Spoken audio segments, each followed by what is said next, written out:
என் பெயர் ஆரியன். நான் படித்த கல்லூரியில் என் கண் ஒரு அழகான பெண்ணின் மீது விழுந்தது. அந்த பெண் ஏழை குடும்பத்தை சேர்ந்தவள்.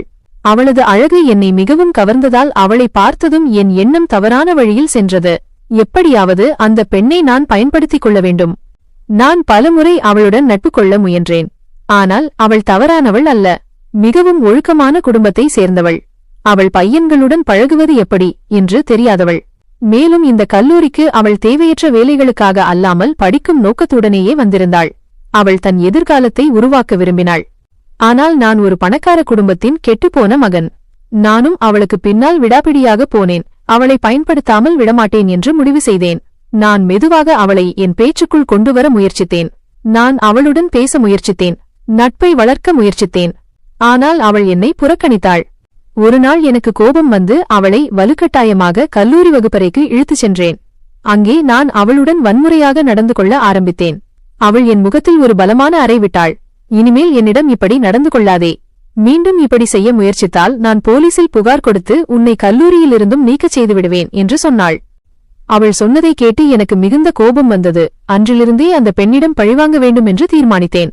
நான் அந்த பெண்ணின் வீட்டையும் குடும்பத்தையும் பற்றி விசாரித்தபோது அவள் தன் அம்மாவோடும் அக்காவுடனும் தனியாக வசிப்பதாக தெரிந்தது. அவள் அம்மா எப்போதும் உடல்நிலை சரியில்லாமல் இருப்பார். நான் அவள் வீட்டை சுற்றி ஒரு ஆளை வேலைக்கு அமர்த்தினேன்.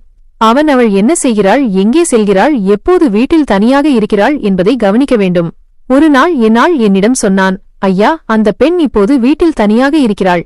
அவள் அம்மாவின் உடல்நிலை மிகவும் மோசமாக உள்ளது. அதனால் அவளை வீட்டில் தனியாக விட்டுவிட்டு அவளது அக்கா அம்மாவை மருத்துவமனைக்கு அழைத்து சென்று விட்டாள். இப்போது அவள் வீட்டிற்குள் நுழைய எனக்கு ஒரு நல்ல வாய்ப்பு கிடைத்தது. அதனால் நான் சந்தர்ப்பம் பார்த்து அவள் வீட்டிற்குச் சென்றேன். நான் அவள் வீட்டு கதவை தட்டினேன். அவள் கதவை திறந்தாள். ஆனால் நான் என் முகத்தில் மாஸ்க் அணிந்திருந்ததால் அவள் என்னை பார்த்து கண்டுபிடிக்கவில்லை. நான் அவளை வீட்டுக்குள் தள்ளி வேகமாக உள்ளே நுழைந்து கதவை மூடினேன். அவள் அலறினாள், கத்தினாள். நீ யார் என்று கேட்டாள். ஆனால் நான் வலுக்கட்டாயமாக அவள் வாயை மூடி அவளை அறைக்குள் இழுத்து சென்று அவள் கற்பை சூறையாடினேன். ஆனால் இந்த கைகலப்பின் போது என் முகத்திலிருந்து மாஸ்க் கழன்றுவிட்டது. என் முகம் வெளிப்பட்டது. அவள் என் முகத்தை தெளிவாக பார்த்துவிட்டாள். அவள் என்னை கண்டபடி திட்டினாள். அவள் அழுது கொண்டிருந்தாள். என்னை சபித்தாள். எனக்கு கெடுதல் ஏற்பட வேண்டுமென்று சாபமிட்டாள். ஆனால் இந்த விஷயங்கள் எனக்கு எந்த பாதிப்பையும் ஏற்படுத்தவில்லை. என் வேலை முடிந்துவிட்டது. நான் அவளை பயன்படுத்திக் கொண்டேன். இப்போது அந்த பெண்ணிடம் எனக்கு சலிப்பு வந்துவிட்டது. நான் இந்த பெண்ணுடன் மட்டுமின்றி இன்னும் பல பெண்களுடன் இப்படி செய்திருக்கிறேன். ஆனால் இதுவே நான் அவளது சம்மதம் இல்லாமல் இப்படி செய்தது முதல் முறை. சாதாரணமாக நான் பெண்களுடன் நட்பு கொள்வேன். அவர்களுடன் இரவு தங்குவேன். அவர்களை பயன்படுத்திய பிறகு விட்டுவிடுவேன். ஆனால் அந்த பெண்கள் எப்போதும் இந்த வேலைக்கு சம்மதித்தவர்கள்தான். இந்த பெண் மிகவும் அழகானவள். அவளுடைய அழகு என் மனதை கவர்ந்தது. நான் பெண்களை காதலிக்கவில்லை. அவர்களுடன் ஒரே ஒரு இரவு செலவிடுவது மட்டுமே என் வெறி. இந்த பெண்ணின் மானத்தை கெடுத்த பிறகு ஏன் என்று தெரியவில்லை. எனக்கு ஒருவிதமான பயம் வந்தது. ஏனென்றால் நான் முதன்முறையாக ஒருவருடன் பலவந்தமாக நடந்து கொண்டேன். இல்லையெனில் இதுவரை நான் சந்தித்த அனைத்து பெண்களும் தாமாகவே இந்த வேலைக்கு தயாராகிவிடுவார்கள். அடுத்த நாள் என் அப்பா என்னை லண்டனில் உள்ள எங்கள் தொழிலை பார்க்கச் சொன்னார். அதனால் நானும் உடனே அங்கு செல்ல தயாராகிவிட்டேன். இந்த பெண் என்னை பிடித்துக் கொடுத்து விடுவாளோ என்று எனக்கு பயம் இருந்தது. ஆனால் அவள் அவ்வளவு எளிதாக வாய் திறக்க மாட்டாள் என்றும் எனக்கு தெரியும். தன் மானத்தை காக்க யாருக்கும் எதுவும் சொல்ல மாட்டாள். ஏனென்றால் ஏழைகளுக்கு எல்லாமே தங்கள் மானம்தான். அது அப்படித்தான் நடந்தது. நான் லண்டனுக்கு மாறிவிட்டேன். சில வருடங்களுக்குப் பிறகு லண்டனில் எனக்கு ஒரு பெண்ணுடன் திருமணமானது. ஆனால் எங்களுக்கு குழந்தை பிறக்கவில்லை. என் மனைவி நாம் இந்தியாவுக்கு திரும்பிச் செல்ல வேண்டும் என்று சொன்னாள். நான் இந்தியா திரும்பி வந்து என் வீட்டிற்குள் நுழைந்தபோது வேலைக்காரியின் குழந்தை என் கால்களை பிடித்துக் கொண்டது. அந்த குழந்தையின் மீது எனக்கு பாசம் வந்தது. அப்போது திடீரென்று அதன் சொந்த அம்மா ஓடி வந்தாள். நான் அவளது முகத்தை பார்த்ததும் என் காலடியில் இருந்த நிலமே விலகியது. ஏனென்றால் நான் மிகவும் ஆழ்ந்த உறக்கத்தில் இருந்தேன். திடீரென்று யாரோ என்னை திரும்ப திரும்ப அழைப்பது போல் உணர்ந்தேன். அப்பா அப்பா என்று ஏதோ ஒரு சின்ன உயிர் என்னை இழுப்பது போல் இருந்தது. நான் என் கண்களை திறக்க விரும்பினேன். ஆனால் நான் ஒரு ஆழமான பள்ளத்தில் விழுவது போல் உணர்ந்தேன். என் உடலால் அசைய முடியவில்லை. என் குரல் வெளியே வரவில்லை. நான் கத்தினேன். என் மனம் வேலை செய்யவில்லை. ஆனால் உடல் முற்றிலும் மரத்துப் போயிருந்தது. திடீரென்று யாரோ என் தலையை வேகமாக பிடித்து உலுக்கினார்கள். அப்போது என் கண்கள் உடனே திறந்துவிட்டன. என்னை உலுக்கியவர் வேறு யாருமல்ல, என் மனைவி பிரீத்திதான். அவள் என் மேல் குனிந்திருந்தாள். நான் உடனே பதட்டத்துடன் எழுந்து உட்கார்ந்தேன். என் உடல் முழுவதும் வியர்வையால் நனைந்திருந்தது. பிரீத்தி என்னை பார்த்து, ஆரியன், உங்களுக்கு என்ன ஆச்சு? நீங்கள் நலம்தானே? இப்படி என்ன நடந்து கொள்கிறீர்கள் என்று கேட்டாள். முதலில் நான் என் வியர்வையை துடைத்தேன். அதன் பிறகு ஆழ்ந்த மூச்சை எடுத்து அவளிடம் எனக்கு ஸ்லீப் பாரலைசிஸ் வந்துவிட்டது என்று சொன்னேன். நான் எழும்ப நிறைய முயற்சி செய்தேன், ஆனால் என்னால் முடியவில்லை. நீ எங்கிருந்து வந்தாய்? நீ வேலைக்கு போயிருந்தாயல்லவா? இன்று உனக்கு விடுமுறை இல்லையே என்று கேட்டேன். அவள் என்னை பார்த்து கொண்டே, ஆமாம், இன்று நான் சீக்கிரம் வந்துவிட்டேன். ஆபீஸில் என் மனது மிகவும் கலக்கமடைந்தது. பாருங்கள், நான் வீட்டிற்குள் நுழைந்தபோது அறையிலிருந்து உங்களுடைய வித்தியாசமான குரல்கள் வந்தன என்று சொன்னாள். பிரீத்தி உடனே என் மார்பில் சாய்ந்து என்னை தேற்ற முயன்றாள். அதே நேரத்தில் நான் இப்போது மிகவும் நன்றாக உணர்ந்தேன். அவள் எனக்கு தண்ணீர் கொடுத்தாள். நான் ஒரு மடக்கில் முழு கிளாஸையும் முடித்தேன். அவள் என் தோளில் கை வைத்து, உங்களுக்கு உடல்நிலை சரியில்லை என்றால் நாம் டாக்டரிடம் போகலாம் என்றாள். நான் இல்லை இல்லை, என் உடல்நிலை நன்றாக உள்ளது என்று சொன்னேன். பிறகு நான் செருப்பு அணிந்து கொண்டு குளியலறையை நோக்கி நடந்து, ஒருவேளை தூக்கமின்மை காரணமாக எனக்கு இப்படி நடந்திருக்கலாம், இல்லையெனில் என் உடல்நிலை நன்றாக இருக்கிறது. நான் குளித்துவிட்டு வருகிறேன். அதன் பிறகு நாம் வெளியே சென்று சாப்பிடலாம். கொஞ்சம் வெளியேயுள்ள காற்றை சுவாசித்தால் உடல்நிலை இன்னும் நன்றாக இருக்கும் என்றேன். பிரீத்தி, சரி, நான் தயாராகிறேன் என்று சொல்லி அவள் தயாராகச் சென்றுவிட்டாள். குளியல் நீர் கீழே நின்று கொண்டிருந்த போதும் என் மனதில் அதே குரல்கள் ஒலித்தன. அப்பா அப்பா என்று யார் தினமும் என்னை இப்படி அழைப்பது என்று தெரியவில்லை. நான் எப்போது படுக்கச் சென்றாலும் என் கனவில் ஒரு குழந்தை வரும். அது என்னை துடிதுடித்து அழைப்பது போல் இருக்கும். சிறிது நேரத்திற்கு பிறகு நான் வெளியே வந்தேன். என் மனைவி கண்ணாடியின் முன் உட்கார்ந்து மேக்கப் போட்டுக் கொண்டிருந்தாள். நானும் உடைகளை மாற்றிக்கொண்டு தயாராகிவிட்டேன். நானும் கண்ணாடியின் முன் நின்று என் தலைமுடியை சீவிக் கொண்டிருந்தபோது அவள் என்னை பார்த்து கொண்டே, ஆரியன், நாம் இந்தியா திரும்பி போகலாம் என்று யோசித்தேன். குடும்பத்தினரை சந்திக்கலாம். நாம் லண்டனுக்கு வந்து 5 வருடங்கள் ஆகிவிட்டன. அங்கே எல்லாம் எப்படி இருக்கும் என்று தெரியவில்லை. உங்கள் அம்மா அப்பாவும் இங்கு பலமுறை வந்துவிட்டார்கள். ஒவ்வொரு முறையும் நாம் இங்கு வந்து நம் நாட்டையே மறந்துவிட்டோம் என்று குறைப்பட்டுக் கொண்டு போகிறார்கள். ஒருவேளை உங்கள் குடும்பத்தினர் உங்களை மிகவும் நினைத்துக் கொண்டிருக்கலாம். அதனால்தான் உங்கள் உடல்நிலை இப்படி ஆகிறது. என் அம்மாவும் என்னிடம் பலமுறை இந்தியாவுக்கு திரும்பி வரச் சொல்லியிருக்கிறார். குறைந்தபட்சம் சில நாட்களுக்கு சந்திக்கவாவது வாருங்கள் என்று. நாம் சில நாட்களுக்கு அங்கே சுற்றி பார்க்கலாம் என்று நினைக்கிறேன். இப்படி நாம் நம் வீட்டையும் குடும்பத்தினரையும் சந்தித்துக் கொள்ளலாம். அவர்களது குறையும் நீங்கிவிடும் என்று சொன்னாள். என் மனைவி சொன்னதை கேட்டு நான் தலையை ஆட்டி அவளை பார்த்து கொண்டே, நீ சொல்வது சரிதான், நாம் போகலாம். ஏன் என்று தெரியவில்லை. என் உடல்நிலையும் சரியில்லை. எனக்கு ஏதாவது நேர்ந்தாலும் கடைசி முறையாக தன் மகனை சந்திக்க முடியவில்லையே என்ற துக்கம் என் குடும்பத்தினருக்கு வாழ்நாள் முழுவதும் இருக்காது என்று சொன்னேன். என் பேச்சை கேட்டதும் பிரீத்தி துடிதுடித்து தன் இருக்கையிலிருந்து எழுந்தாள். என்னை பார்த்து, ஆரியன், நீங்கள் என்ன இப்படி பேசுகிறீர்கள்? உங்களுக்கு எதுவும் நடக்கக்கூடாது என்று கடவுளிடம் வேண்டுகிறேன். என்னுடைய ஆயுளும் உங்களுக்கு கிடைக்க வேண்டும். உங்கள் நீண்ட ஆயுளுக்காக நான் எப்போதும் பிரார்த்தனை செய்கிறேன். இனிமேல் இப்படிப்பட்ட பேச்சை உங்கள் வாயிலிருந்து எடுத்தால் நன்றாக இருக்காது என்றாள். அவள் மிகவும் சோகமாகிவிட்டாள். அவள் பேச்சை கேட்டு நானும் மௌனமானேன். அவள் முடியை காதின் பின்னால் ஒதுக்கிவிட்டு, எனக்கு தெரியும் பிரீத்தி, நீ என்மேல் நிறைய அன்பு வைத்திருக்கிறாய். ஆனால் சில சமயம் எல்லாவற்றிலும் மனதுக்கு கஷ்டமாகிறது. ஏன் என்று தெரியவில்லை. ஆனால் என் உள்ளே ஒரு வெற்றிடம் உணர்கிறேன். என் வாழ்க்கையில் நான் நிறைய கெட்ட விஷயங்களை செய்துவிட்டேன் என்று தோன்றுகிறது. இப்போது நான் அதற்கு கழுவாய் செய்ய வேண்டும் என்று சொன்னேன். என் பேச்சை கேட்டதும் என் மனைவி என் கையை பிடித்துக்கொண்டு, உங்கள் நிலையை புரிந்து கொள்ள முடிகிறது. நாம் 3 வருடங்களாக குழந்தைக்காக முயற்சி செய்கிறோம். ஆனால் இதுவரை நம் மடியில் குழந்தை இல்லை. ஒரு கணவனுக்கு வாரிசு இருப்பது மிகவும் அவசியம். நம் திருமணமாகி 5 வருடங்கள் ஆகிவிட்டது. ஆனால் இதுவரை நாம் இந்த குதூகலத்தை உணரவில்லை. ஆனால் நான் விரைவில் தாயாவேன் என்றும் உங்கள் எல்லா பிரச்சனைகளும் தீரும் என்றும் நம்புகிறேன் என்றாள். பிரீத்தி சொன்னதை கேட்டு நான் உடனே அவளை கட்டி அணைத்தேன். அவள் தோளை தட்டி கொடுத்து, அடே, ஏன் சோகமாக இருக்கிறாய்? நான் அதை குறிக்கவில்லை. நான் சும்மா. நான் என் பேச்சை முடிப்பதற்குள் அவள் தன் கண்ணீரை துடைத்துக்கொண்டு என்னை விட்டு விலகி வெளியேறினாள். விடுங்கள் இந்த விஷயங்களை. நாம் வெளியே போகலாம். எனக்கும் பசிக்கிறது. சாப்பிட்டால் மனம் கொஞ்சம் புத்துணர்ச்சி அடையும் என்று சொல்லி அவள் வெளியே சென்றுவிட்டாள். நான் பின்னால் நின்று ஆழமாக மூச்சுவிட்டு என்னை தேற்றிக் கொண்டேன்.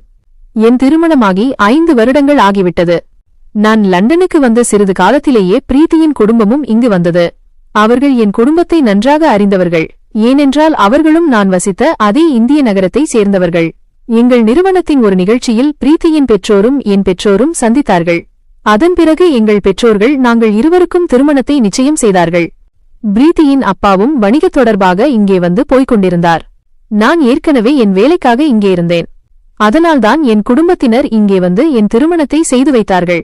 என் முழு குடும்பமும் இங்கே வந்தது. பிரீத்தியின் முழு குடும்பமும் இங்கே வந்தது. இப்படி எங்கள் இருவருக்கும் திருமணம் மிகவும் விமரிசையாக நடந்தது. பிரீத்தியும் ஒரு பணக்கார குடும்பத்தை சேர்ந்தவள். அவள் படித்த புத்திசாலி பெண். திருமணத்திற்கு பிறகு எங்கள் இருவரின் குடும்பங்களும் இங்கிருந்து சென்றுவிட்டன.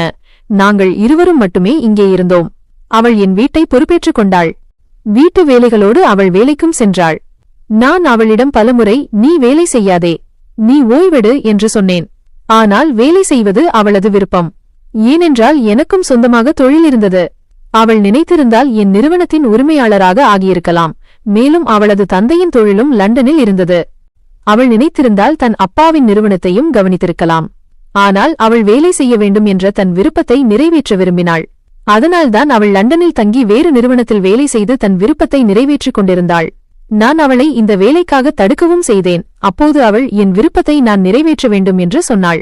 அப்படியும் நான் நினைத்தேன், இப்போது அவள் தனியாக இருக்கிறாள். அவளுக்கு இன்னும் குழந்தையும் இல்லை. அதனால் அவள் தனியாக உணராமல் இருக்க அவள் வேலை செய்தால் அவள் கவனம் திசை திருப்பப்படும். அதனால் அவள் தன் கவனத்தை வேலையில் வைத்தால் நல்லது. அவள் வேலையைப் பற்றி எனக்கு கவலை இல்லை. நான் தானே அவ்வளவு பணக்காரன். என் நிறுவனத்திற்கு போய் நான் வேலை செய்யாவிட்டாலும் எனக்கு எந்த பிரச்சனையும் இல்லை. நாங்கள் இருவரும் கணவன் மனைவியாக உழைப்பாளிகள். இங்கு வந்த பிறகு நான் என் தொழிலை மிகவும் நன்றாக கவனித்துக் கொண்டிருந்தேன். என் அப்பாவின் 2 நிறுவனங்கள் இங்கே இருந்தன. அவற்றை நான் கையாண்டேன். என் மனைவி ஒரு வங்கியில் மேலாளர் வேலை பார்த்தாள். எங்களிடம் பணத்திற்கு பஞ்சமில்லை. இந்தியாவில் எனக்கு சொந்தமான நிலங்கள் இருந்தன, கார்கள் இருந்தன. ஆனால் எங்களிடம் ஒரே ஒரு மகிழ்ச்சி இல்லை. அந்த மகிழ்ச்சி எல்லாவற்றையும் விட பெரிதாக இருந்தது. அது குழந்தையில்லாத மகிழ்ச்சி. நானும் என் மனைவியும் முழுமையாக பரிசோதனை செய்து கொண்டோம். ஆனால் மருத்துவர், நீங்கள் இருவரும் முற்றிலும் ஆரோக்கியமாக இருக்கிறீர்கள், இது கடவுளின் விருப்பத்தால் தாமதமாகிறது என்று சொன்னார். மருத்துவர் எங்களுக்கு குழந்தையை தத்தெடுக்கும் ஆலோசனையையும் கொடுத்தார். ஆனால் நான் மறுத்துவிட்டேன். ஏனென்றால் இந்தியாவில் இந்த விஷயம் யாருக்காவது தெரிந்துவிட்டால் பெரிய குழப்பம் உண்டாகும்.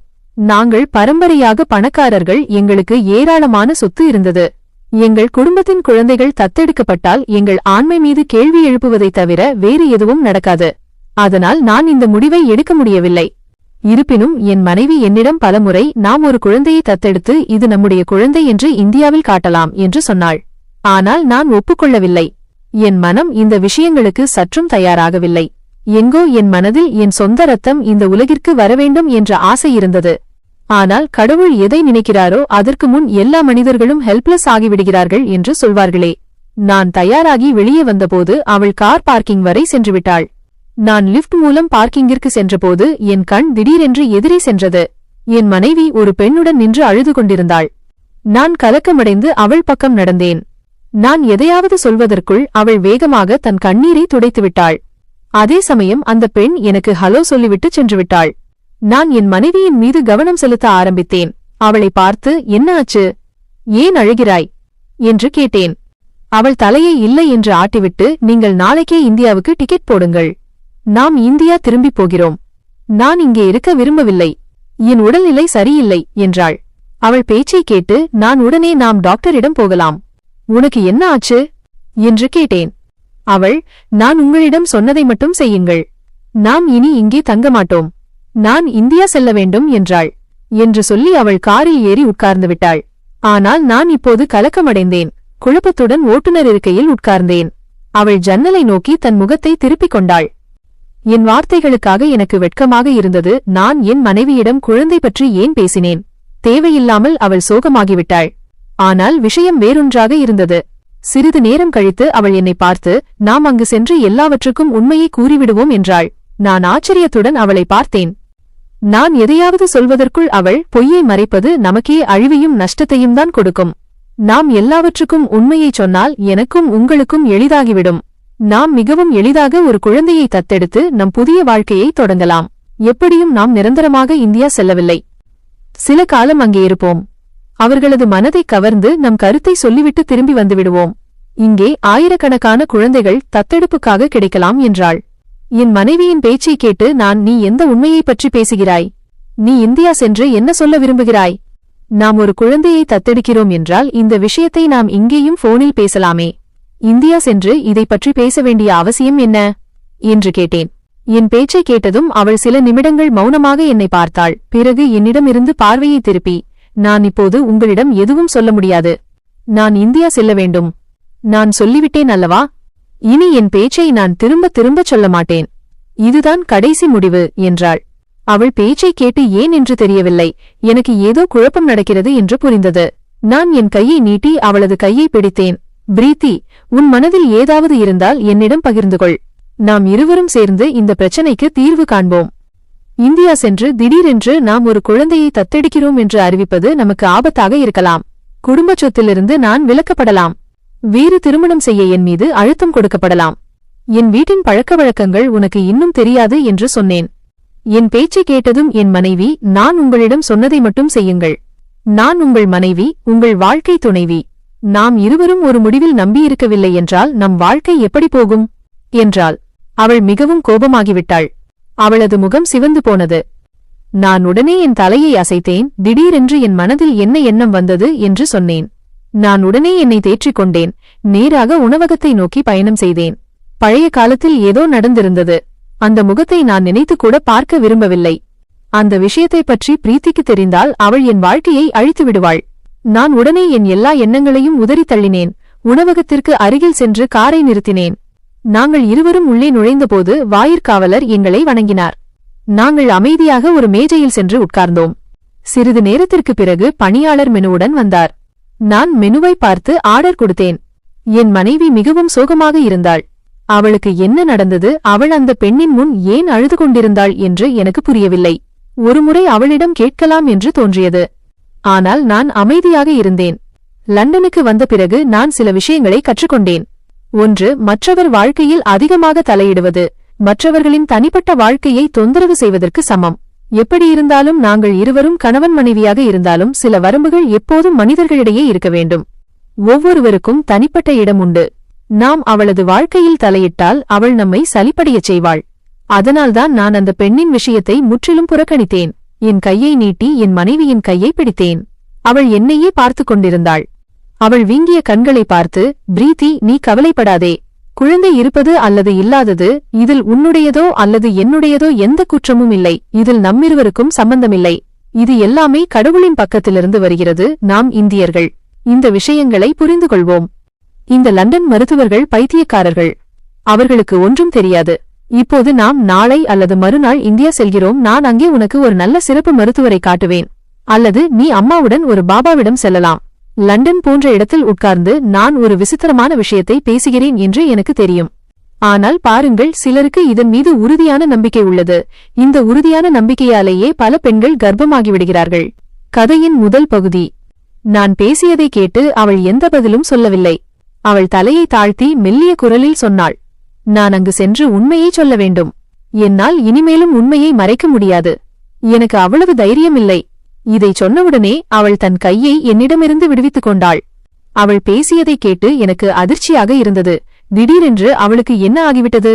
என் உடம்புதான் சரியில்லை. நான் வேதனையில் மூழ்கியிருந்தேன். அப்படியிருக்க அவள் ஏன் இப்படி நடந்து கொள்கிறாள்? ஏதோ ஒரு குழப்பம் கண்டிப்பாக இருந்தது. அவளை பார்த்து நான் மிகவும் கடுமையாக பேசினேன். உன் நடத்தை எனக்கு மிகவும் விசித்திரமாக தெரிகிறது. உனக்கு என்ன ஆயிற்று? நான் பேசியதைக் கேட்டு அவள் ஒரு பார்வை என் மீது வீசி மெல்லிய குரலில் சொன்னாள், கணவன் இறப்பை பற்றி பேசினால் ஒரு பெண்ணின் நிலைமை இப்படித்தான் இருக்கும்.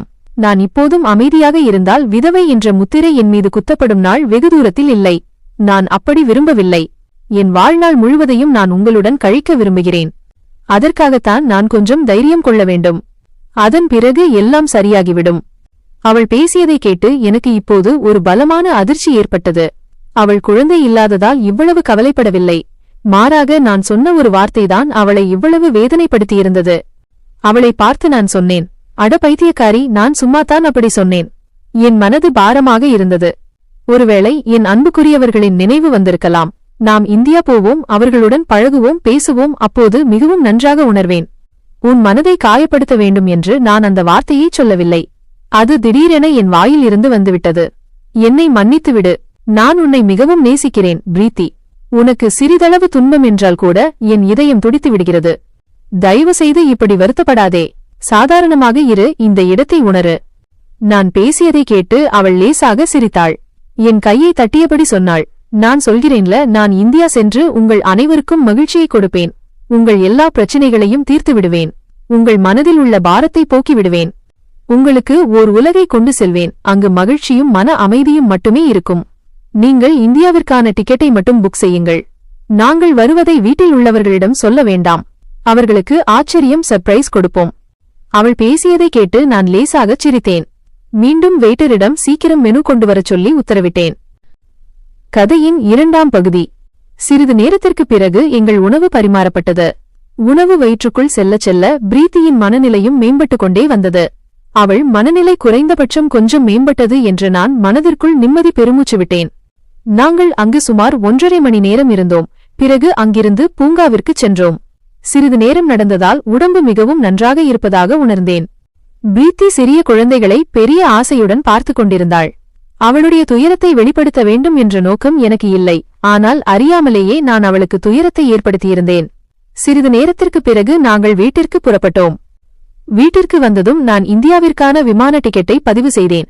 ஆனால் ஒரு வாரத்திற்குப் பிறகுதான் டிக்கெட் கிடைத்தது. அந்த ஒரு வாரத்திற்குள் நானும் அவளும் பல வேலைகளை செய்ய வேண்டியிருந்தது. அவள் சில நாட்களுக்கு விடுப்பு விண்ணப்பம் கொடுக்க வேண்டும். நான் என் வேலைகளை மேலாளர் மற்றும் பணியாளர்களிடம் ஒப்படைக்க வேண்டும். நேரம் மெதுவாக ஓடிக்கொண்டிருந்தது. ஒரு வாரத்திற்குப் பிறகு நாங்கள் சாமான்களை எடுத்துக்கொண்டு இந்தியாவிற்கு புறப்பட்டோம். விமான நிலையத்தில் அமர்ந்திருக்கையில் 5 ஆண்டுகளுக்கு முன்பு இந்தியாவில் நான் செய்திருந்த எல்லா சம்பவங்களும் ஏன் மீண்டும் மீண்டும் என் நினைவுக்கு வருகின்றன என்று தெரியவில்லை. ஆனால் ஒவ்வொரு முறையும் இனி எனக்கு தொடர்பில்லாத விஷயங்களைப் பற்றி ஏன் மீண்டும் மீண்டும் யோசிக்கிறேன் என்று நினைத்து என் நினைவுகளை உதறி தள்ளினேன். சிறிது நேரத்திற்குப் பிறகு விமான பயண அறிவிப்பு அனௌன்ஸ்மெண்ட் செய்யப்பட்டது. நாங்கள் விமானத்தில் ஏறி அமர்ந்தோம். ஒரு நீண்ட பயணத்திற்குப் பிறகு நாங்கள் இந்திய விமான நிலையத்தில் அதிகாலையில் தரையிறங்கினோம். இந்திய மண்ணில் காலடி எடுத்து வைத்தபோது ஏன் என்று தெரியவில்லை, ஒரு ஆழமான அமைதி எனக்குள் ஏற்பட்டது. ஆனால் திடீரென்று என் இதயத்தில் ஒரு விசித்திரமான தவிப்பு ஏற்பட்டது. நான் உடனே என் வீட்டிற்குச் செல்ல வேண்டும். யாரோ ஒருவர் எனக்காக காத்திருக்கிறார்கள். யாரோ ஒருவர் என்னை கூப்பிடுகிறார்கள். விமான பயணத்தின் போது கூட நான் என் கண்களை மூடிக்கொள்ள பலமுறை முயற்சி செய்தேன். ஆனால் ஒவ்வொரு முறையும் அப்பா அப்பா என்ற ஒரு குரல் மட்டுமே என் காதுகளில் ஒலித்தது. ஏன் இப்படி நடக்கிறது என்று என்னால் புரிந்து கொள்ள முடியவில்லை. வெளியே வந்து ஒரு டாக்ஸியை பதிவு செய்தேன். நேராக பங்களாவை நோக்கி புறப்பட்டேன். விமான நிலையத்திலிருந்து பங்களாவை அடைய எங்களுக்கு 1.5 மணி நேரமானது. 1.5 மணி நேரத்திற்குப் பிறகு என் கார் பங்களாவின் வாசலில் நின்றது. வாடகையை கொடுத்த பிறகு நானும் என் மனைவியும் சாமான்களுடன் வாயிலை நெருங்கினோம். காவலாளி என்னை பார்த்து ஆச்சரியப்பட்டார். அவர் உடலில் இரத்தமில்லாதது போல ஆகிவிட்டார். மகிழ்ச்சியின் மிகுதியில் அவர் என்னை கட்டிப்பிடித்தார். ஆரியன் சார், நீங்கள் இப்படி திடீரென வந்துவிட்டீர்கள். சின்ன எஜமான் வந்திருக்கிறார் என்று உள்ளே சென்று அவர் கத்தத் தொடங்கினார்.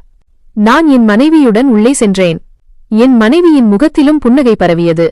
இப்படிப்பட்ட அன்பும் பாசமும் எங்களுக்கு 5 ஆண்டுகளாக கிடைக்கவில்லை. இப்போது அது அனைத்தும் மீண்டும் கிடைக்கப் போகிறது. முக்கிய வாயிலை தாண்டி வீட்டின் கதவை நாங்கள் அடைந்தபோது திடீரென்று யாரோ ஒருவர் என்னை பலத்த குரலில் கூப்பிட்டார். அப்பா. என்னப்பா? அது ஒரு சிறிய குழந்தையின் குரல்.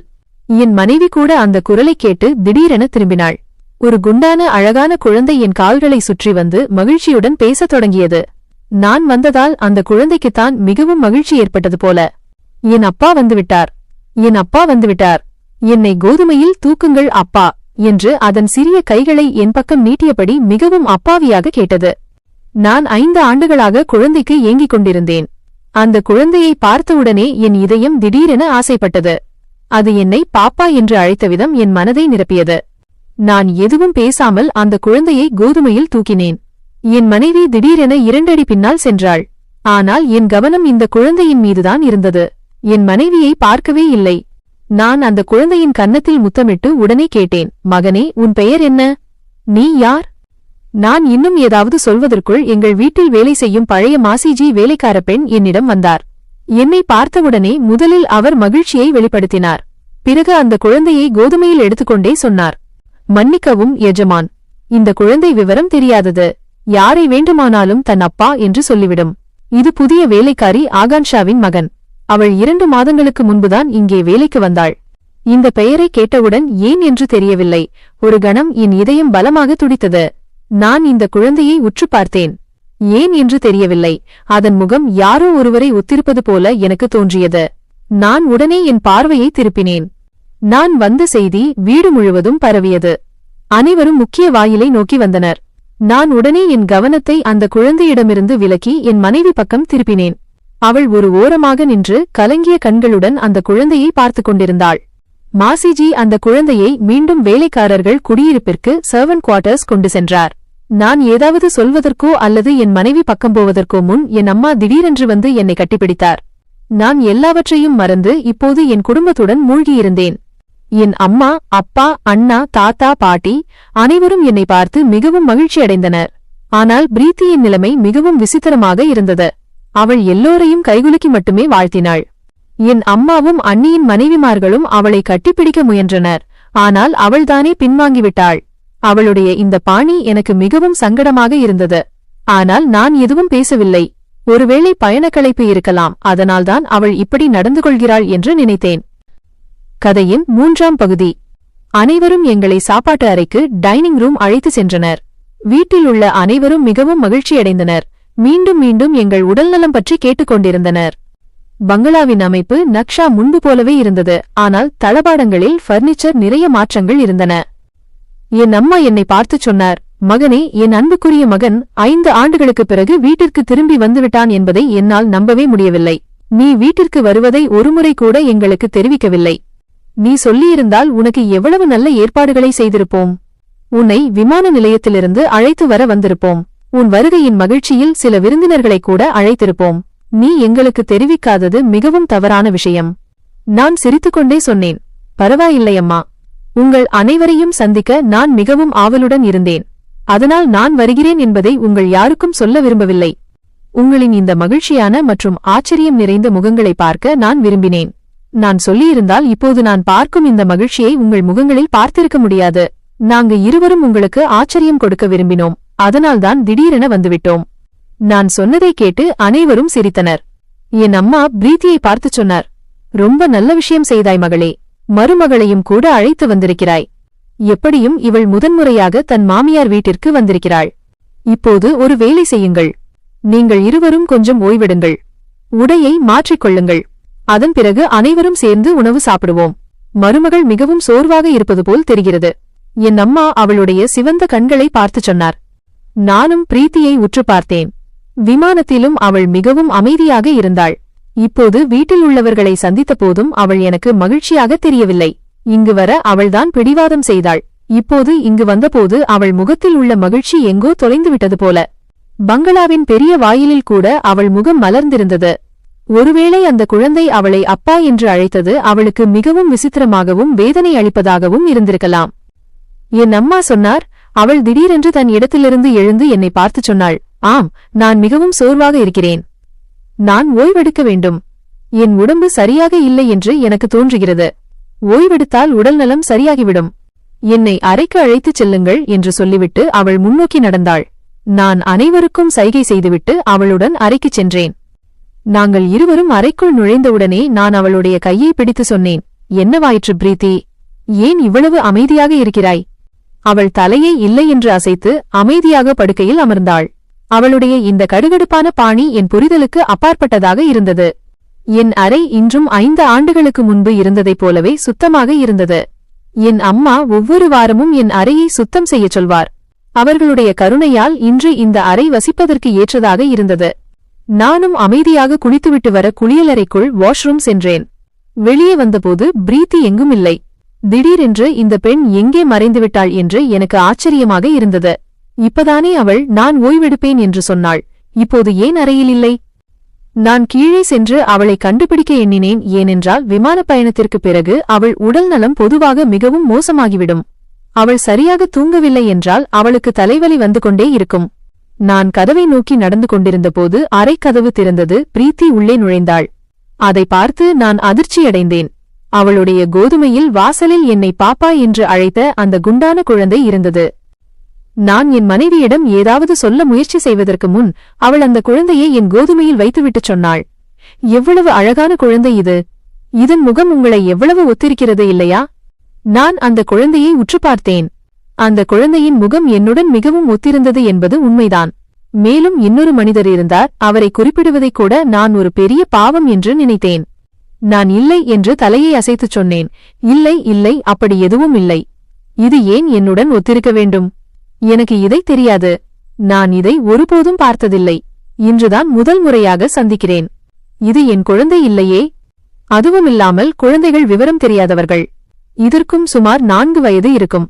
இவ்வளவு சிறிய வயதில் உள்ள குழந்தைகள் இப்படிப்பட்ட தவறுகளை செய்வார்கள். என் மனைவி இல்லை என்று தலையை அசைத்து சொன்னாள். ஆம், நீங்கள் சொல்வது சரிதான். இதற்கு 4 வயது, 2 வயது இல்லை.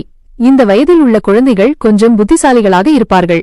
இப்போதைக்கு ஒருவேளை இது தவறு செய்கிறது. நான் கீழே சென்றேன். இது எனக்கு பிடித்திருந்தது. இதை உங்களிடம் கொண்டு வரலாம் என்று நினைத்தேன். உங்களுக்கு இந்த குழந்தை பிடித்திருந்ததுதானே? அவள் பேசியதைக் கேட்டு நான் சொன்னேன், ஆம், பிடித்திருந்ததுதான். ஆனால் நீ இதை ஏன் இங்கு கொண்டு வந்தாய்? இதை வெளியே அனுப்பிவிடு, நீ ஓய்விடு. நான் எவ்வளவு அன்பு செலுத்த வேண்டுமோ அவ்வளவு செலுத்திவிட்டேன். மாசிஜி சொன்னார், இது ஒரு வேலைக்காரியின் மகன் என்று. வேலைக்காரர்களுடன் உறவு வைத்துக் கொள்வது எனக்கு பிடிக்காது. என் மனைவி சிரித்துக்கொண்டே சொன்னாள், அப்படி சொல்லாதீர்கள். சில சமயங்களில் நம்முடைய வார்த்தைகளே நமக்கு தீங்கு விளைவிக்கும். இதைச் சொல்லிவிட்டு அவள் அந்த குழந்தையுடன் வெளியே சென்றாள். அவள் ஏன் இப்படி பேசுகிறாள் என்று ஆச்சரியத்துடன் அவளை பார்த்து கொண்டிருந்தேன். பிரீத்தி மிகவும் உணர்ச்சிவசப்படும் பெண்.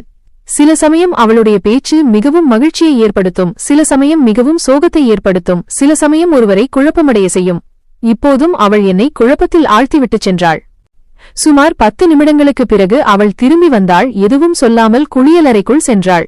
சிறிது நேரத்திற்குப் பிறகு அவள் புத்துணர்ச்சியுடன் வெளியே வந்து எதுவும் சொல்லாமல் ஓய்வெடுக்க படுத்துவிட்டாள். நானும் அவளை தொந்தரவு செய்யாமல் கண்களை மூடி ஆழ்ந்த தூக்கத்தில் மூழ்கினேன். கதையின் 4ஆம் பகுதி. நேரம் மெதுவாக நகர்ந்து கொண்டிருந்தது. என் கண் இரவில் திறந்தது. ஆனால் இன்று எனக்கு மிகவும் அமைதியான தூக்கம் கிடைத்தது. ஒருமுறை கூட அந்த குழந்தையின் குரல் என் கனவில் ஒலிக்கவில்லை. ஸ்லீப் பாரலைசிஸ் ஏற்படவில்லை. நான் அமைதியாக தூங்கினேன், அமைதியாக விழித்தேன். நான் எழுந்து உட்கார்ந்தபோது அறை முழுவதுமாக காலியாக இருந்தது. பிரீத்தி மறுபடியும் கீழே போயிருப்பாள். நான் புத்துணர்ச்சி அடைந்து கீழே சென்றபோது வீடு முழுவதும் மிகவும் நல்ல வாசனை பரவியிருந்தது. நான் அமைதியாகச் சென்று என் அப்பாவின் அருகில் அமர்ந்தேன். நான் ஏதாவது சொல்வதற்குள் என் அம்மா சமையலறையிலிருந்து வெளியே வந்து என்னை கொஞ்சியபடி சொன்னார், மகனே, உங்கள் இருவருக்கும் பிடித்த உணவை சமைக்கச் சொன்னேன். வாருங்கள், இப்போது அனைவரும் சேர்ந்து உணவு சாப்பிடுவோம். பிரீத்தி வரவில்லையா? அவள் எங்கே? நான் சொன்னேன், அம்மா, அவள் ஏற்கனவே கீழே வந்துவிட்டாள். அம்மா சொன்னார், இல்லை இல்லை மகனே, அவள் கீழே வரவில்லை. அவர் பேசியதைக் கேட்டு நான் ஆச்சரியத்துடன் அவரை பார்த்தேன். உடனே சொன்னேன், அவள் அறையில் இல்லை. அவள் கீழே வந்திருப்பாள் என்று நான் நினைத்தேன். அப்படியானால் அவள் எங்கே போனாள்? எனக்கு திடீரென பதற்றம் ஏற்பட்டது. நான் என் இடத்திலிருந்து எழுந்து அம்மாவை பார்த்தபடி சொன்னேன், அவளுக்கு இங்குள்ள வீட்டை பற்றி அவ்வளவாக தெரியாது. அவள் வீட்டை சரியாக பார்க்கவில்லை. காலையில் அவளுக்கு வீட்டை சுற்றி காட்டலாம் என்று இருந்தேன். அவள் எங்கே போனாள் என்று தெரியவில்லை. அப்போதுதான் மாசிஜி திடீரென சமையலறையிலிருந்து வெளியே வந்து என்னை பார்த்தபடி சொன்னார், மகனே, சின்ன மருமகளை நான் வேலைக்காரி ஆகான்ஷாவின் அரைப்பக்கமாக போக பார்த்தேன். அவள் அங்கேதான் இருக்கிறாள். அவள் கோதுமையில் அந்த குழந்தையும் இருந்தது. அவள் அதனுடன் விளையாடிக் கொண்டிருந்தாள். நான் இப்போது கோபத்துடன் சொன்னேன், யார் இந்த ஆகான்ஷா? அவள் எப்படி தன் குழந்தையை வளர்க்கிறாள்? வெளியிலிருந்து வந்த எந்த ஒரு ஆணிடமும் அப்பா என்று சொல்கிறது. என் அம்மா சொன்னார், இல்லை மகனே, அப்படி சொல்லாதே. ஆகான்ஷா மிகவும் நல்ல பெண். அவள் குழந்தையும் மிகவும் நல்லது. அவள் மிகவும் அழகாகவும் இருக்கிறாள். எனக்கு என் சொந்த குழந்தைகளைப் போலவே மிகவும் பிரியமானவளாகிவிட்டாள். பாவம், அவள் உடம்பு சரியில்லாமல் இருக்கிறாள். அவளுக்கு ஏதோ வியாதி இருக்கிறது. அதனால்தான் வேறு வழியில்லாமல் எங்கள் வீட்டில் வேலைக்கு சேர்ந்திருக்கிறாள். நான் கோபத்துடன் சொன்னேன், அம்மா, இந்த கரீப் ஏழை மக்களை அதிகமாக முகத்தில் வைத்துக் கொள்ளாதீர்கள் என்று நான் ஏற்கனவே பலமுறை உங்களுக்கு விளக்கியிருக்கிறேன். ஆனால் உங்களுக்கு என் பேச்சு புரியவே இல்லை. தேவையில்லாமல் நீங்கள் இந்த வேலைக்காரர்களை தலைமீது ஏற்றிக்கொள்கிறீர்கள். அவளுடைய குழந்தையை பாருங்கள். என்னை பலமுறை அப்பா என்று சொல்கிறது. என் மனைவியும் பைத்தியம் பிடித்தவள் போல அதற்கு பின்னால் செல்கிறாள். நீங்கள் எல்லை மீறிச் செல்கிறீர்கள் அம்மா. வீட்டின் சூழ்நிலையை தேவையில்லாமல் கெடுக்கும் இப்படிப்பட்டவர்களை நீங்கள் ஏன் வீட்டிற்குள் அனுமதிக்கிறீர்கள்? இவ்வளவு சொல்லிவிட்டு நான் வெளியேறினேன். என் மனைவி மற்றும் இந்த ஆகான்ஷாவின் மனதையும் சரிசெய்வதுதான் என் நோக்கமாக இருந்தது. நான் நேராக வேலைக்காரர்கள் குடியிருப்பை சர்வன்ட் குவார்ட்டர்ஸ் பார்த்து கிளம்பினேன். ஏன் என்று தெரியவில்லை, என் காலடிகள் முன்னேற முன்னேற என் இருப்பு பாரமாக தெரிந்தது. ஒரு கணம் வேலைக்காரர் குடியிருப்பின் வாயிலுக்கு வந்தபோது நான் திரும்பிச் சென்று விடலாம் என்று என் மனது நினைத்தது. பிரீத்திக்கு கோபம் வந்துவிடக்கூடாது. என்ன நடந்தாலும் அவள் பார்த்துக் கொள்வாள், வேலைக்காரர்களிடம் அதிகமாக பேச தேவையில்லை என்று நான் அவளிடம் விளக்குவேன். ஆனால் இப்போது வாயிலுக்கு வந்த பிறகு அங்கிருந்து திரும்புவது என் அவமானமாக தெரிந்தது. நான் பிரீத்தியை அழைத்துச் செல்லாமல் வீட்டிற்குள் வந்தால் எல்லோரும் தேவையில்லாமல் என்னை கேலி செய்வார்கள் அல்லது விசித்திரமான கண்களால் பார்ப்பார்கள். அதனால் உள்ளே போவதே நல்லது என்று நினைத்தேன். நான் வேலைக்காரர் குடியிருப்பு பாதைக்குள் நுழைந்தேன். அங்கே வரிசையாக நிறைய அறைகள் கட்டப்பட்டிருந்தன. அப்போது என் கண் இரண்டாவது அறையின் கதவில் பட்டது. அதன் வெளியே ஒரு சிறிய சைக்கிள் வைக்கப்பட்டிருந்தது. இதுதான் ஆகாங்ஷாவின் அறையாக இருக்கும் என்று நான் புரிந்து கொண்டேன். நான் எதுவும் சொல்லாமல் இந்த அறையை நோக்கிச் சென்றேன். கதவை தட்டிவிட்டு உள்ளே நுழைந்தேன். ஆனால் அடுத்த கணம் என் உயிரை பறித்துவிட்டது. எதிரே என் மனைவி தரையில் உட்கார்ந்திருந்தாள். அந்த வேலைக்காரி ஆகாங்ஷா கட்டிலில் இருந்தாள். அவளை பார்த்தபோது யாரோ ஒருவர் என் இதயத்தை கிழித்தெறிந்தது போல இருந்தது. என்னை பழைய காலத்திற்கு தூக்கி எறிந்தது போல இருந்தது. சிறிது நேரம் நான் என் இடத்திலேயே அதிர்ச்சியில் உறைந்து போனேன். இதே நிலைதான் என் முன்னால் இருந்த அந்த பெண்ணுக்கும். அவளும் தன் இடத்திலிருந்து எழுந்து கல்லாய் போயிருந்தாள். திடீரென்று என் மனைவி பயந்து தரையிலிருந்து எழுந்து எதுவும் பேசாமல் அங்கிருந்து சென்றுவிட்டாள். நான் ஏதாவது சொல்வதற்கு முன் அந்த அப்பாவி பூ குழந்தை கட்டிலில் ஆழ்ந்த தூக்கத்தில் அப்பா அப்பா என்று முணுமுணுத்தது. அப்போதுதான் எங்கள் இருவரின் கவனமும் அந்த குழந்தையின் பக்கம் திரும்பியது. நான் ஏதாவது சொல்வதற்கு முன் என் மனைவி என் பின்னால் வந்து என் கையை பிடித்துச் சொன்னாள், அறைக்குச் செல்லுங்கள், அங்கு சென்று பேசுவோம். இங்கே பேசுவது சரியில்லை. ஏன் என்று தெரியவில்லை, நான் இங்கிருந்து செல்ல விரும்பினேன். ஆனால் என் பார்வை அந்த வேலைக்காரியின் முகத்தில் பதிந்திருந்தது. அவளுடைய கண்களுக்கு கீழே கருவளையங்கள் இருந்தன. அவளுடைய நிறம் கருமையடைந்திருந்தது. அவளுடைய முடி கலைந்திருந்தது. அவள் எவ்வளவு காலமாக பிரச்சனையில் இருக்கிறாள் என்று தெரியவில்லை என்பது போல தோன்றியது. எனக்கும் இங்கிருந்து செல்வதே சிறந்தது என்று தோன்றியது.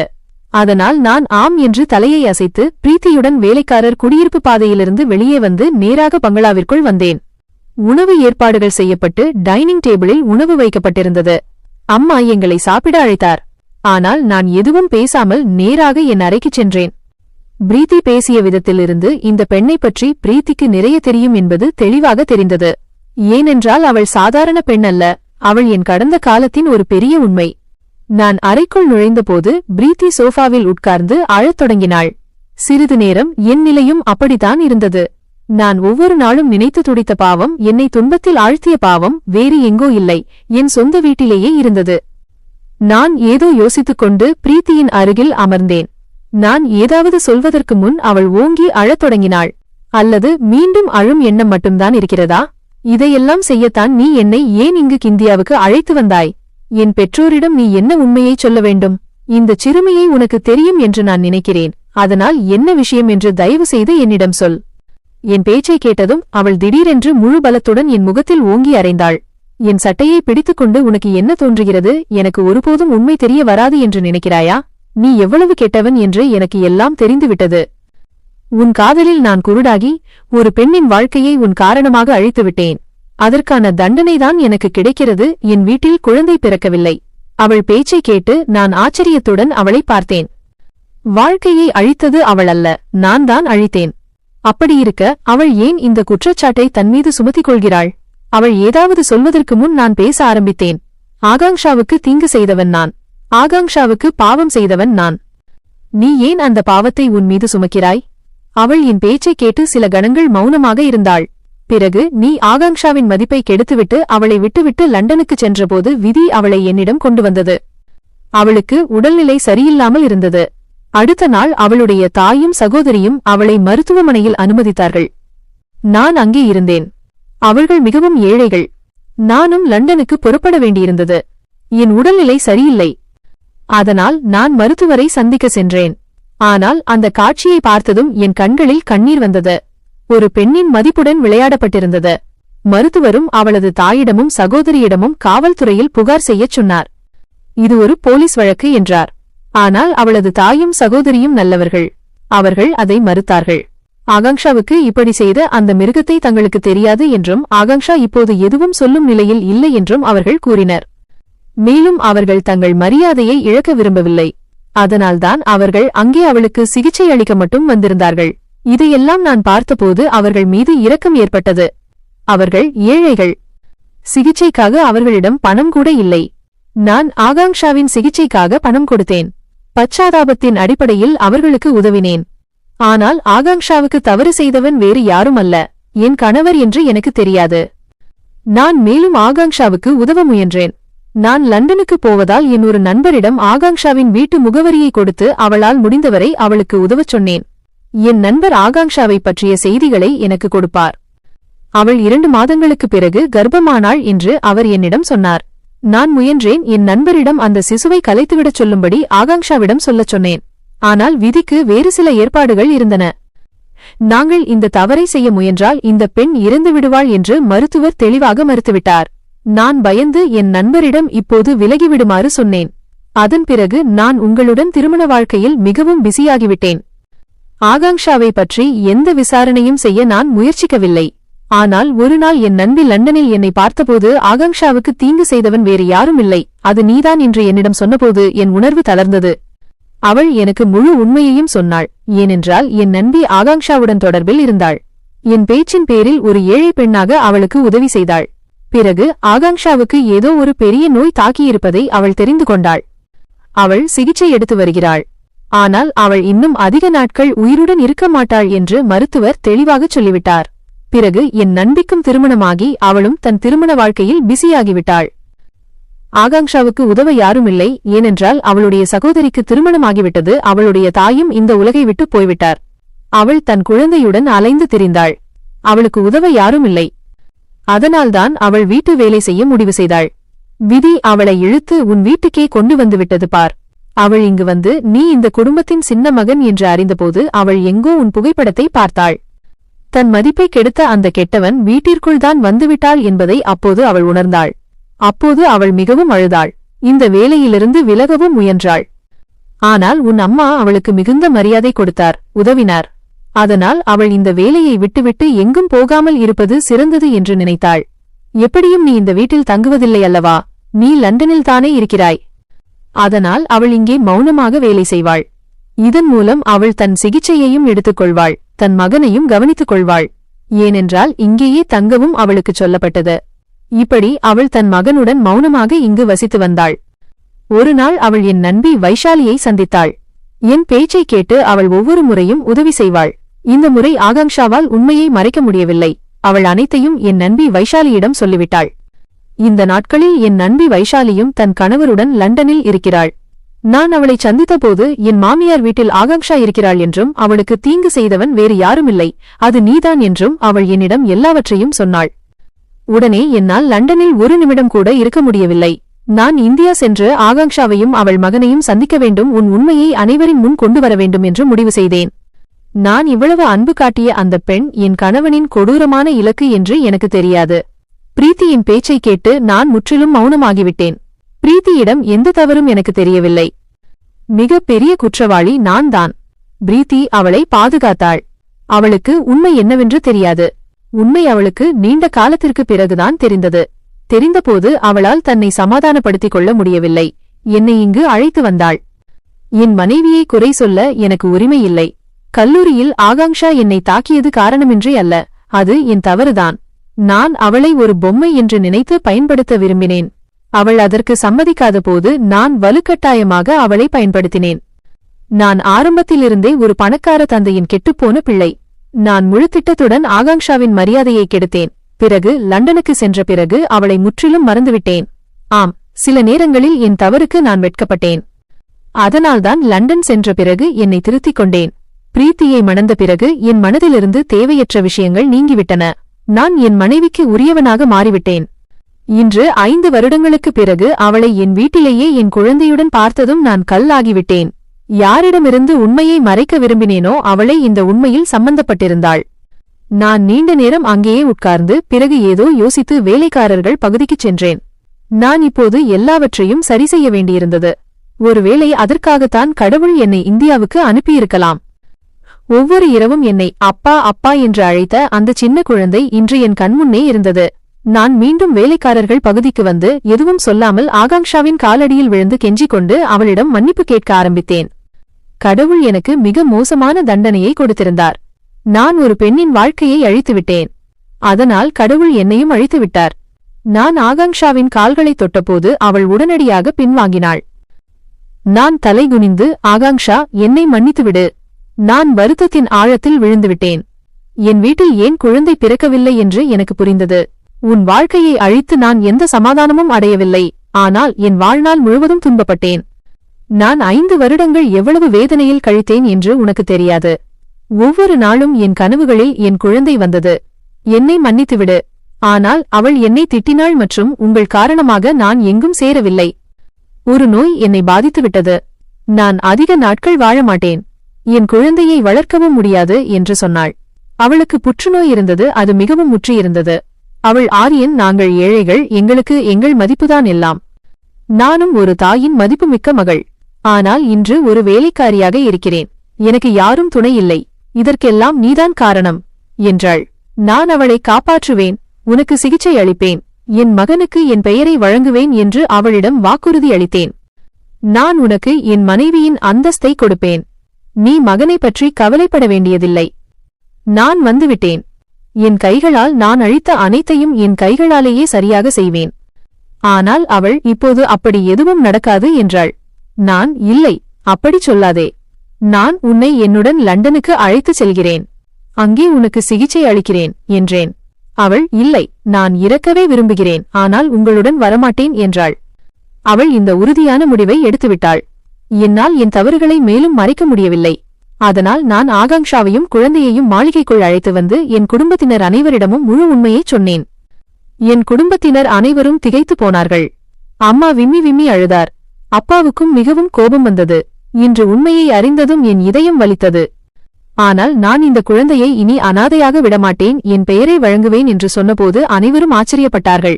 பிரீத்தி மௌனமாக நின்று எல்லாவற்றையும் கேட்டுக்கொண்டிருந்தாள். ஒரு விதத்தில் அவளுக்கும் தவறு இழைக்கப்பட்டிருந்தது. ஆனால் நான் குழந்தையையும் ஆகாங்ஷாவையும் என்னுடன் லண்டனுக்கு அழைத்துச் செல்ல அவள் தயாராக இருந்தாள். சில நாட்களுக்குப் பிறகு நான் அவர்கள் இருவரையும் லண்டனுக்கு அழைத்துச் சென்றேன். அங்கு சென்ற பிறகு நான் ஆகாங்ஷாவுக்கு பல சிகிச்சைகள் கொடுத்தேன். அவளை சீரமைக்க என்னால் முடிந்த அனைத்தையும் செய்தேன். ஒருவேளை இந்த வழியில் என் தவறுகளுக்கு பிராயச்சித்தம் கிடைக்கும். ஆனால் அப்படி நடக்கவில்லை. லண்டனுக்கு சென்ற 4-5 நாட்களுக்குப் பிறகு ஆகாங்ஷாவின் உடல்நிலை மோசமடைந்தது. அவள் இறந்துவிட்டாள். அவளுடைய மகனை என் மனைவி பார்த்துக் கொண்டாள். நான் அவளிடம் மன்னிப்பு கேட்டுக்கொண்டே இருந்தேன். ஆனால் அவள் என்னை மன்னிக்காமல் இந்த உலகை விட்டு சென்றுவிட்டாள். ஆகாங்ஷாவின் மரணத்திற்காக நாங்கள் கணவன் மனைவி இருவரும் மிகவும் அழுதோம். இப்படி ஆகாங்ஷா எங்கள் மத்தியிலிருந்து சென்றுவிட்டாள். என் குழந்தை எனக்கு கிடைத்தது. ஒருவேளை அதனால்தான் கடவுள் எனக்கு குழந்தை இல்லாமல் வைத்திருந்தார். ஏனென்றால் என் குழந்தை இருந்தும் என் குழந்தையை நான் அறியாமல் இருந்தேன். என் குழந்தை எனக்கு கிடைத்தபோது என் வாழ்க்கையின் அனைத்து மகிழ்ச்சியும் எனக்கு கிடைத்தது. என் மனைவி அவளை தன் குழந்தையாகவே நேசித்தாள். இதனால் அவள் மடி நிரம்பியது. நீங்கள் ஒரு நல்ல காரியம் செய்தால் கடவுளும் உங்களுக்கு எப்போதும் தவறாக எதையும் செய்ய மாட்டார் என்று சொல்வார்கள் அல்லவா? நான் இப்போது என் மகனுடனும் மனைவியுடனும் மகிழ்ச்சியாக வாழ்கிறேன். ஆனால் நான் இன்றும் ஆகாங்ஷாவை நினைத்துக் கொள்கிறேன். அவள் இறப்பதற்கு முன் ஒரு முறையாவது என்னை மன்னித்திருக்கலாம் என்று இன்றும் நான் வருந்துகிறேன். ஆனால் ஒரு நல்ல விஷயம் என்னவென்றால் அவள் தன் பொறுப்பை என்னிடம் ஒப்படைத்த பிறகுதான் கடவுள் அவளுடைய சுவாசத்தை நிறுத்தினார். இல்லையென்றால் என் மகனுக்கு என்ன நடந்திருக்குமோ?